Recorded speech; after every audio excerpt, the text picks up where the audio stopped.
Smell a submission coming, but if not, definitely he's gonna run into something. I see it happening like a bit like the Whitaker fight, if I'm being honest. Let's say Jon Jones is the heavyweight champion at the end of the year. Mm-hmm. Is that something you fancy? Yeah, of course. And I told you can't run from me. You can run to heavyweight, but it doesn't really, yeah, you can't run from me. Like I said before, they've taken a lot of gold from Africa, so it's time we take some gold back to Africa.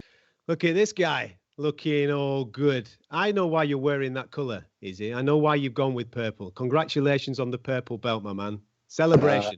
That was a good one. That was a good one. Thank you, sir. I appreciate it.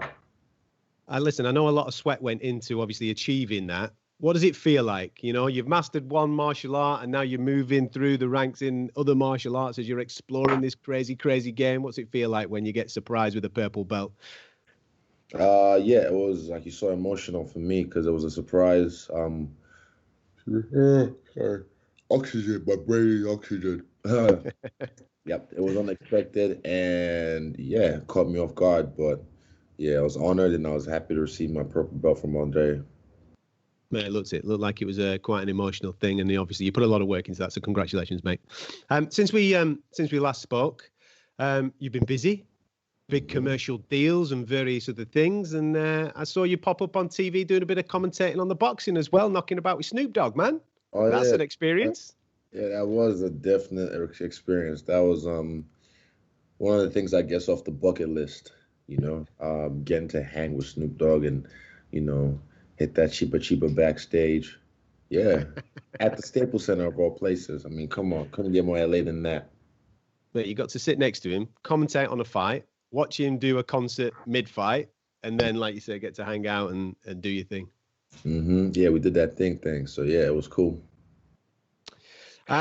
Told as well, I spoke to your opponent yesterday, and he has confirmed that he will not be drinking wine on Friday evening. He'll be all good. He won't be hungover in the octagon for you. What did you what did you make of the Paulo Costa excuse that came out this week? Well, I'm drinking right now. I only drink wine.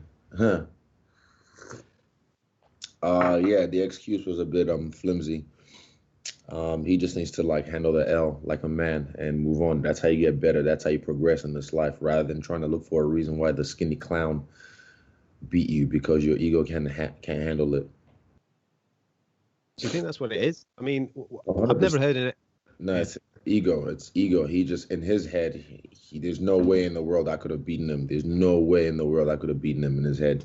So he had to find an excuse. It was his leg. It was he couldn't sleep. It was too much masturbation, whatever. I don't know. He had a lot of excuses in the bag already. We'll see what it is next week. When you look back at that performance, would you say that is your best performance to date? Yes, I'd say so. Cleanest performance to date. Cleanest. Hit and don't get hit. That's the name of the game. And it's going to be the same thing this weekend. Talk to me about the thought process then of this weekend. Obviously, you're yourself to conquer another division at 205. When did this start to manifest in the Israel Adesanya plan? Not really in my plan, but it did manifest in my coach's plan immediately after the fight. Yeah, oxygen. It's good for you. Yeah, it started to manifest in my coach's plan pretty much hours after the fight, and then they all managed to convince me because it's a group effort, and they saw that was the best path, I guess, to take in the options that we had. So yeah, I listened, I took in stock, and I agreed that it did make sense. So yeah, we took the path.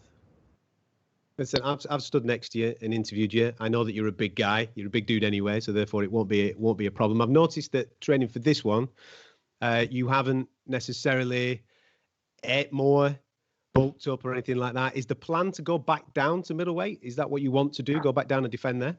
100%. I'm going back down to middleweight to keep my I guess my title reign moving. I'm not going to hold the division stagnant like previous champions. So yeah, I'm going to stay an active champ. What excites you at middleweight? Anybody in particular? Because you've beaten the top guys at the moment. That's why I kind of moved up as well, because they try to give me the former champ as a rematch, and I was like, doesn't really excite me, to be honest. Even he wasn't excited by it, so yeah, yeah, none of them really, to be honest. Who do you see in the top 10 if they put a run together, let's say, of a couple that you might think, yeah, go on, then we can have a bit of a dance? Darren Till. I've always wanted to fight him just because of styles. But like I said, keep winning, Darren. Keep winning. At least try. He's got a fight with Vittori, obviously a guy that you've obviously been in the octagon with. How do you see that one going? I think Darren takes it quite easily. He should take it quite easily if he shows up. And this weekend, you could be the start of something quite special for African fighters, because we've obviously got a welterweight champion, we've got a middleweight champion. At the weekend, we could have a light heavyweight champion, and by the end of the month, we could have a heavyweight champion. That would be spectacular, man. Mate, talk to me about how spectacular that is, the growth of African mixed martial arts in the UFC. Honestly, I like the look of that. Just the powerful image with, I used to say 3, but I'm going to correct myself and say 4 African-born UFC champions, just side by side, united in strength. Like I said before, they've taken a lot of gold from Africa, so it's time we take some gold back to Africa. We've been doing that, so adding 2 new collections to our gold will be very nice, and then stand united and shine and inspire our people. And obviously, there's plenty more coming through with people like Sadiq, Yusuf, and what have you. So who knows, man? Yeah. You never know. Might get to a situation where every single weight division has an African champion reigning supreme. It can happen. That's the thing. It's happened before, or similarly back in the day with in the UFC, but we'll see. You could also, as well, this weekend, become the quickest to champ status. Are you aware of all these records that are available to you, or are you just going through the motions of one fight at a time?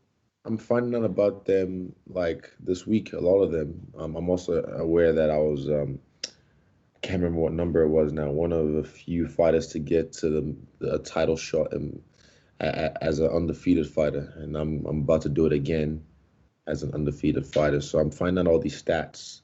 And I don't really I don't care. They're nice to know of, I guess, but I don't really focus on them. They're not the main goal. For me, it's just whooping ass and taking names, and I've been doing that all the same.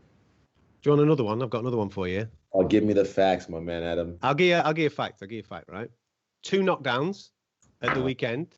You become, within a period of 10 fights, you stand outright. So at the moment, Conor McGregor's got 12 knockdowns on his record after 10 fights. Anderson Silva's got 11. You've only had 9 fights. You're joint with Anderson. 2 knockdowns, you stand out outright. Oh, that's nice. That's nice to know. Well, we'll see what happens. We'll see how much punishment he can take then. How do you envisage this one going at the weekend, Israel? Because we know, obviously, from Jan, he speaks about the legendary Polish power, but he's also got a good grappling base as well. How do you approach this fight at the weekend? I approach it the way I approach every other fight. I approach it with smart caution, and the same feel that I approach most of my fights with. What's up, Jordy? And yeah, I see it going, to be honest, 2 ways. And I kind of already gave Ariel the nosy nose. Already kind of sniffed one out, the one I was trying to keep close to my chest. But I smell a submission coming. But if not, definitely he's gonna run into something. I see it happening like a bit like the Whitaker fight, if I'm being honest. You and Robert hold that record of the most amount of fans in attendance for an event. What's it like fighting without fans? Oh, I like it, to be honest. I just want to do this one and then maybe the next one with fans. I kind of like it, so I want to experience that one more time with this fight. Just because it's a lot more intimate. It's got a different feel to it. And yeah, I like that. Just a quick one from our guys who cover the WWE here on BT Sport. We know that you're a fan of the WWE. We've seen you doing the moves and what have you. Have you ever thought about that? Have you ever spoke to the guys at the WWE? Because I'm sure that a superstar like you could transcend over there. I've never spoken to them about it directly, but I speak to a couple of guys from the Attitude Era, my era.